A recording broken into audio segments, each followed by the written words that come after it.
कन्या उईकाईचा परिहार आज या ठिकाणी कैलासवासी अंबादास साहेबराव वाघमोडे याचं प्रथम वर्ष श्राद्ध आणि त्याच्या वर्ष श्राद्धाच्या निमित्तानं त्यांचा परिवार, पत्नी रेखा अंबादास वाघमोडे, दुसरी पत्नी अश्विनी अंबादास वाघमोडे, मुलगा देवीदास अंबादास वाघमोडे, शंकर अंबादास वाघमोडे, कृष्णा अंबादास वाघमोडे आणि अक्षय अंबादास वाघमोडे असा हा मोठा परिवार. या परिवारातून गेल्या वर्षी अपघाती रीतीनं याचं जाणं झालं. एक आहे हे जे जाणं आहे ते एका दृष्टीने चुकीचं आहे. का? मीही हा प्रयत्न केला होता, काही यशस्वी होतात, काही नाही यशस्वी होत नाही.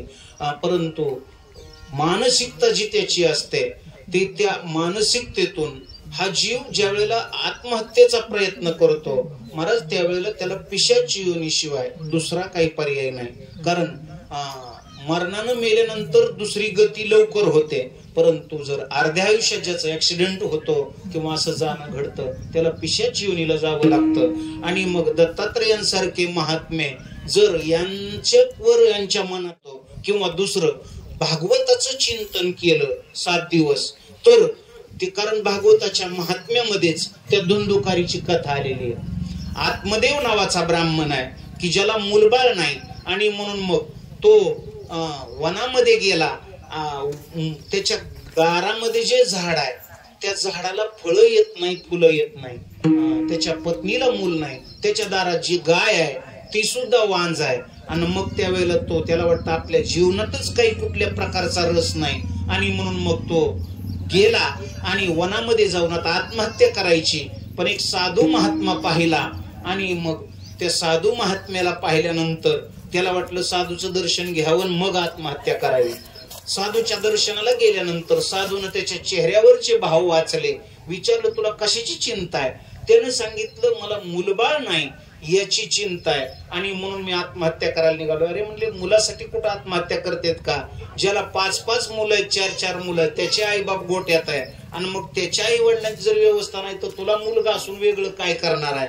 त्याने सांगितलं महाराज मला प्रवचन नका सांगू, प्रवचन तुमच्यापेक्षा चांगलं येतंय, जर मुलगा देता येत असेल तर द्या. त्या महात्म्यानं त्याची कपाळावची रेषा वाचली आणि सांगितलं आजचा एकच जन्म काय पण पुढचे 7 जन्म तुझ्या आयुष्यामध्ये मुलाचा योग नाही. महाराज देव म्हणला आता तुमच्या पायावरच जीव देतो. 7 जन्म मुलाचा योग नाही म्हणल्यानंतर मी जगून तरी काय करू? त्या महात्म्याला वाटलं नसलेली पिढा माग लागली, ह्याची आत्महत्येचं पाप आपल्याला भोगावं लागल.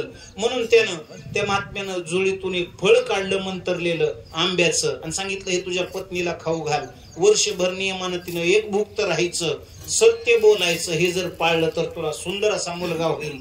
ते फळ घेऊन घरी आला, पत्नीला दिलं. मात्र पत्नी ही दुष्ट स्वभावाची होती आणि ती योग्य रीतीनं तिला आई व्हावं असं वाटतच नव्हतं. तिला वाटायचं तिनं मैत्रिणी जमा केल्या, त्यांना सांगितलं होय ग पोटात गर्भ राहिल्यावर बाईला जेवण कमी जातं म्हणतात. ते म्हणले हो कमी जातं. मग म्हणले मी तर वाळूनच जाईन गर्भ राहिला तर. पुन्हा तिने सांगितलं होय ग म्हणले शुकाचार्य आईच्या गर्भात 12 वर्ष राहिले म्हणतात. नामदेवरायांनी 12 वर्ष गर्भात राहिले. तिनं म्हणलं माझा पोरगा जर 10-11 वर्ष राहिला, 8-10 वर्ष तर माझं काय होईल? तदा मे मरणं भवेत, मरावं लागल. पुन्हा मैत्रिणींना विचारलं, म्हणले मुलगा गर्भात असताना बाईनं पळू नये म्हणतात. म्हणले हो त्या अवस्थेत पळता येत नाही, पळायचंही नसतं. ते म्हणले मग गावात धाड पडली तर सगळे लोक पळून जातील आणि मी जे आवडीत सापडन चोरांच्या, मग चोर मला मारतील. अगं म्हणले त्याचं काय येतावा? म्हणले पुन्हा घरातले काम मला करता यायचे नाही. म्हणले ननंदीला आणून ठेव. ती म्हणली माझी ननंद कशी तुला माहित नाही का? ती घर सगळं लुटून घेऊन जाईल. नाना तर्क केले. तिची एक बहीण होती, तिला 5-6 मुलं होती आणि 7व्या वेळेला ती गरोदर होती. तिला सांगितलं तुला तू एक काम कर, माझ्या नवऱ्याला पैशाची लालच आहे, त्याला पैसे दे थोडे, माझा हा होणारा मुलगा तुला देईल, पोटावर चिंध्या बांधून गर्भारपणाचं नाटक कर. तिनं ते नाटक केलं आणि मग फळाचं काय करावं बहिणीला विचारलं. ती म्हणली गाईला खाऊ. ते गाईला खाऊ घातलं. महाराज गाईला खाऊ घातलं. गाईलाही 9 महिने 9 दिवसानंतर तेजपुंज मुलगा, मनुष्यासारखा मुलगा झाला. कारण ते साधूचा प्रसाद होता आणि म्हणून मग तेजपुंज मुलगा झाला. त्याचे कान गायीसारखे, बाकीचं शरीर सगळं माणसाचं. त्याचं नाव गोकर्ण ठेवलं आणि इकडं धुंदुलीला तिनं बहिणीला झालेला मुलगा तिनं तिला आणून दिला. तिनं ते गर्भरपणाचं नाटक करून तो मुलगा माझा आहे असं म्हणून पतीला सांगितलं मला दूध येत नाही, माझ्या बहिणीला मुलगा झाला, तिचा मरण पावलाय, तिला याच्या करता इथं आणा. तिला आणून ठेवली त्या मुलाची व्यवस्था. त्या गोकर्ण त्याचं नाव ठेवलं गायीच्या मुलाचं आणि स्वतःच्या मुलाकरता हा नाव शोधत होता. हिनं सांगितलं हो त्याला गर्भात वागवायचे कष्ट मी केले म्हणून त्याचं नाव मी ठेवणार, माझं नाव धुंदुली. मग हा धुंदुकारी. महाराज गोकर्ण महापंडित निघाला कारण साधूच्या प्रसादानं झालेला होता आणि हा धुंदुकारी महाखळ निघाला. लहानपणी लोकांची पोरं उचलून विहिरीत टाकायचा, कोणाच्या जनावरांना विष द्यायचा, गंजीला आगी लावायचा आणि अशा रीतीनं वाईट नंतर वयात आल्यानंतर तो आई बापांना सतत त्रास द्यायला लागला. आणि मग त्यावेळी आत्मदेव ब्राह्मणानं गोकर्णाला विचारलं मी काय करू. सुरुवातीला मुलगा नव्हता म्हणून दुःखी होतो आणि आता दुष्ट मुलगा झाला म्हणून माझं दुःख कमी नाही झालं, वाढलेलं आहे.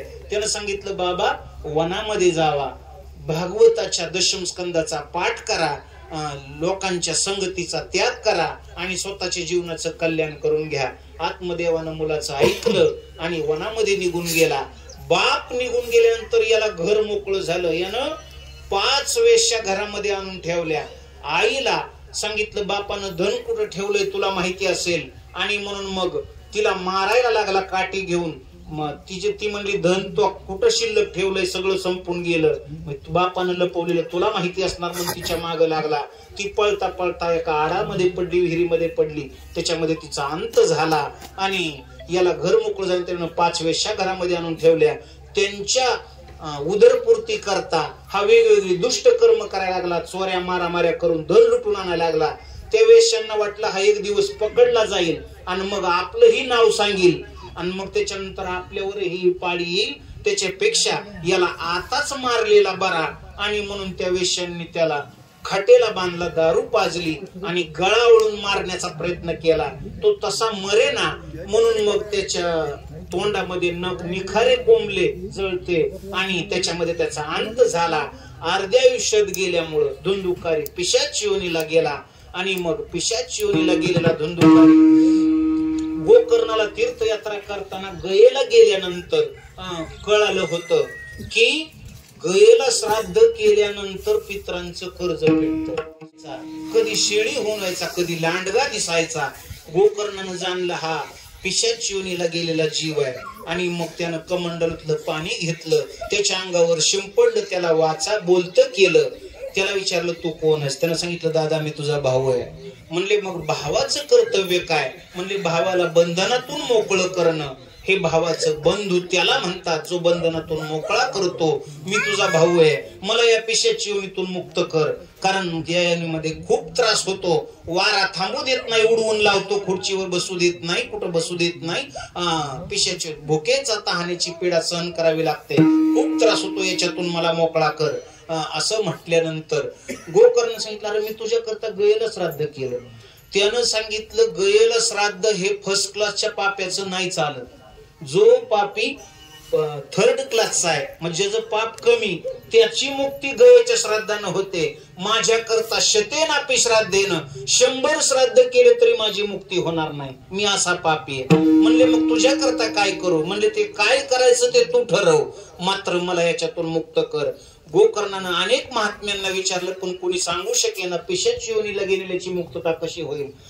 मग शेवटी सूर्याचा रथ थांबवला आणि सूर्याला विचारलं काय करू. सूर्यानं सांगितलं सप्ताहभर भागवताचं वाचन करा, त्यानं याची मुक्ती होईल. भागवताची कथा सुरू झाली. महाराज गोकर्णानं अनेकांना निमंत्रण दिली. धुंदुकारी ही आला पण त्याला खुर्चीवर बसलं की वारा उडवून लावायचा.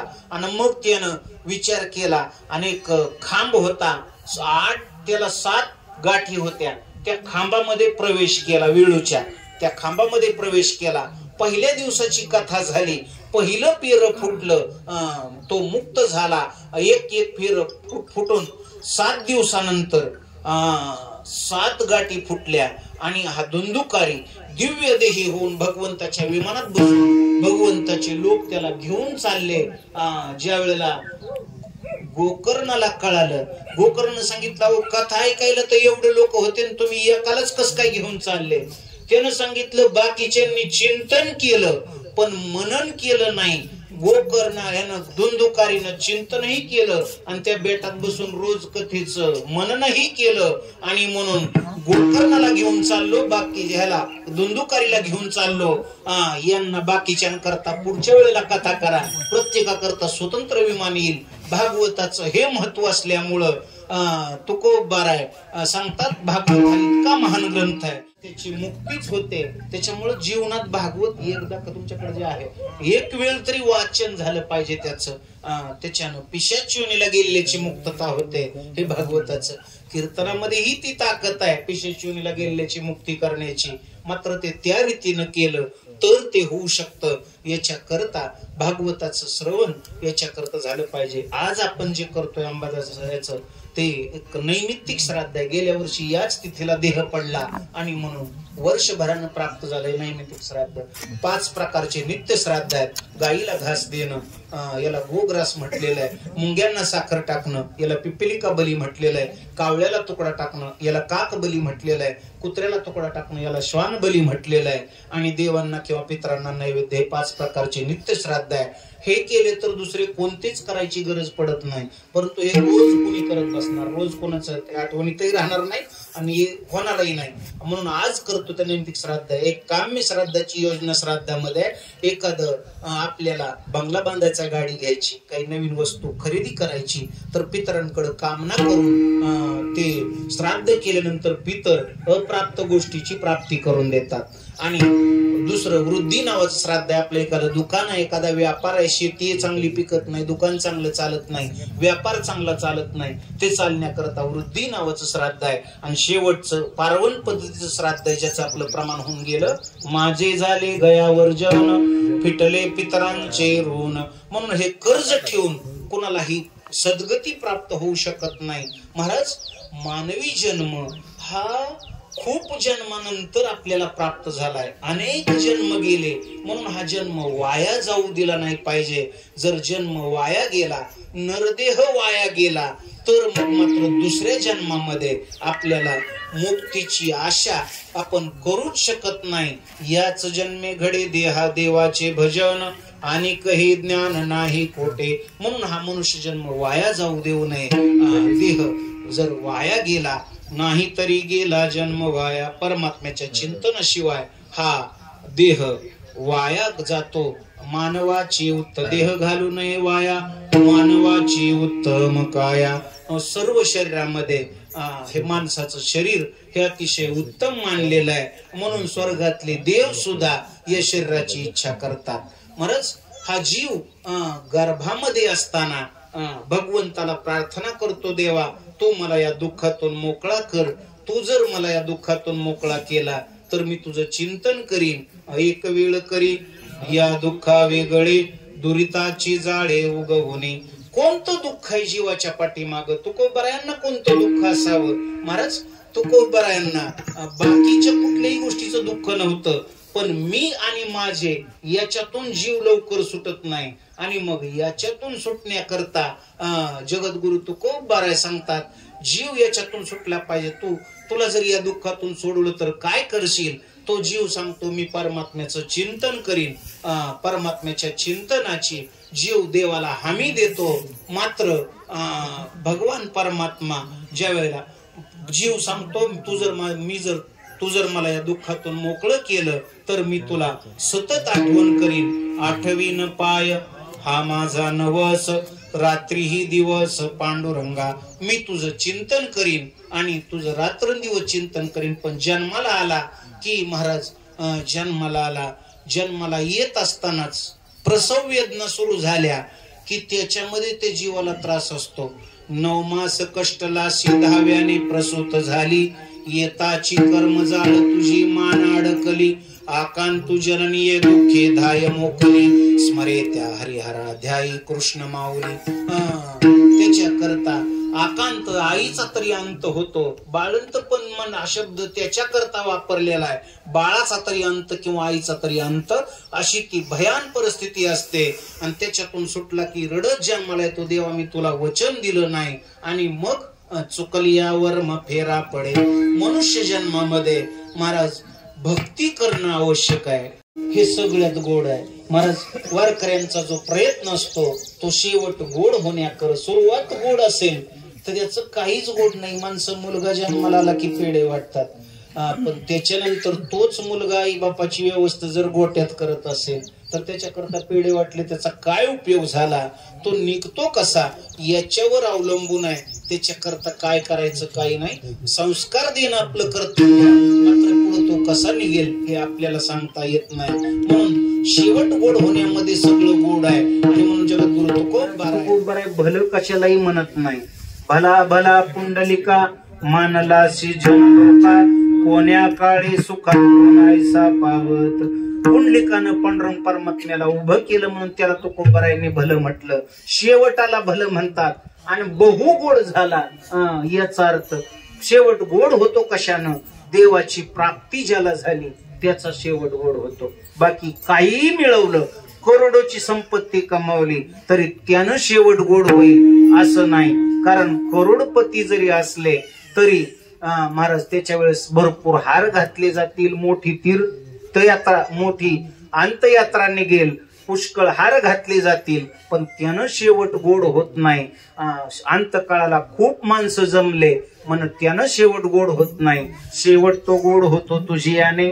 तुकोबाराय सांगतात देव प्राप्त झाला आलो निजाच्या माहेरा.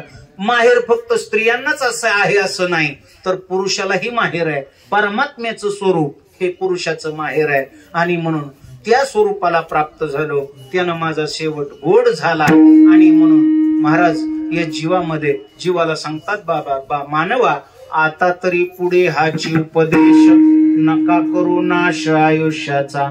आयुष्याचा नाश करू नका. का?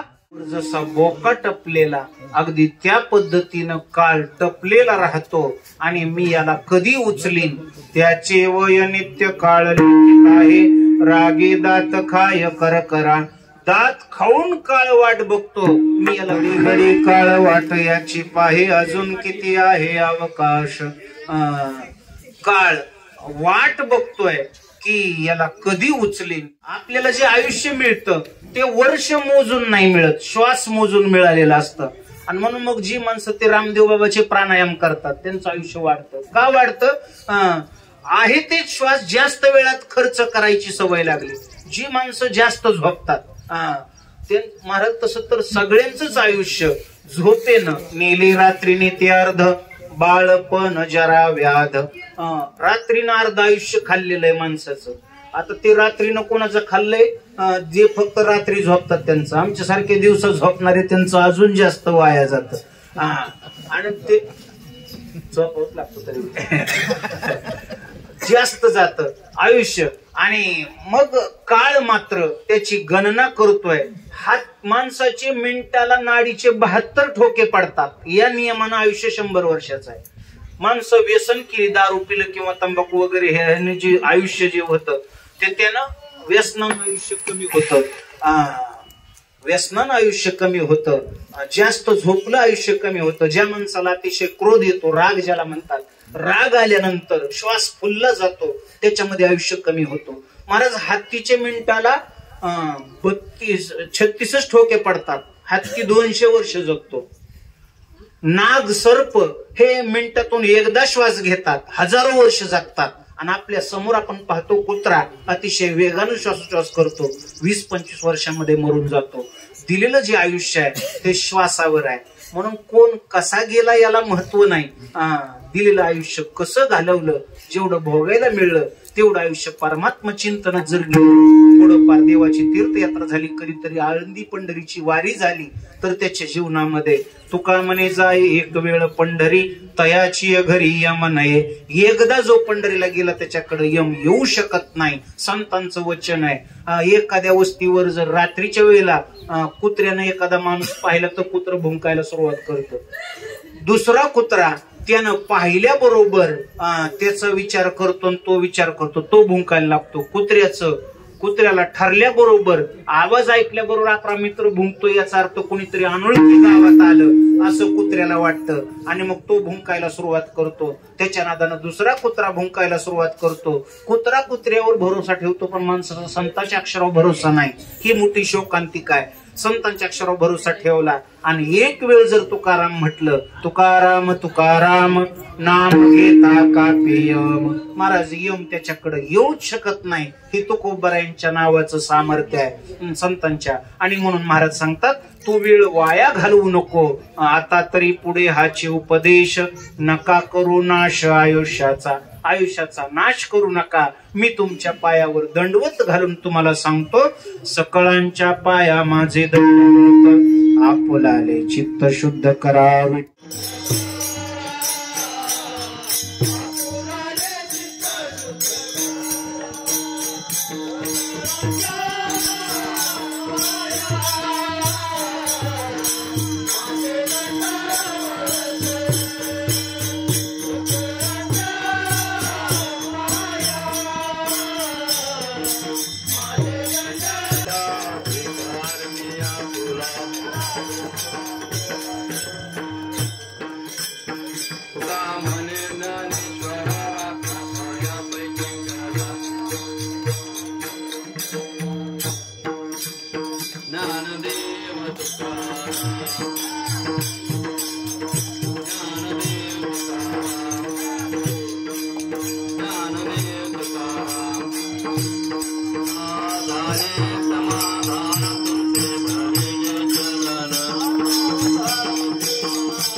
Arati